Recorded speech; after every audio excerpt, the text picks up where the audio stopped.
Teacher যখন নিজেই প্রশ্নের উত্তর জানে না। বলো এই কোয়েশ্চেন অ্যান্সারটা কে পারবে? বলো এখানের মধ্যে কে পারবে? তুমি পারবে? আমি তো নিজেই পারবো না এই অ্যান্সারটা। তুমি পারবে? না। পারবে না কেন? পড়াশোনা করো না? কি করতে স্কুলে এসে বসে থাকো? এই তুমি বলো। দূর বাবা, কেউ তো একটা উত্তরও বলতে পারছে না, আর কতক্ষণ এইভাবে চালাবো? বেলটাও পড়ছে না যে ক্লাস থেকে বেরিয়ে যাব, ভালো লাগে না। বলো। এই তোমরা সবাই প্রাইভেট কার কাছে পড়তে যাও? ম্যাম আপনার কাছেই। ঠিক আছে, তুমি বাদ দিয়েও তো এতগুলো স্টুডেন্ট আছো, তার মধ্যে কেউ বলতে পারছো না? ম্যাম আপনিই বলে দিন। আমি কেন বলবো?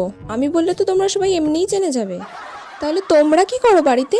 উফ, কি জ্বালায় পড়লাম রে বাবা, কেউ তো একটা বল। সব গাধা, আমিও গাধা, তার সাথে তোরাও গাধা। বলো।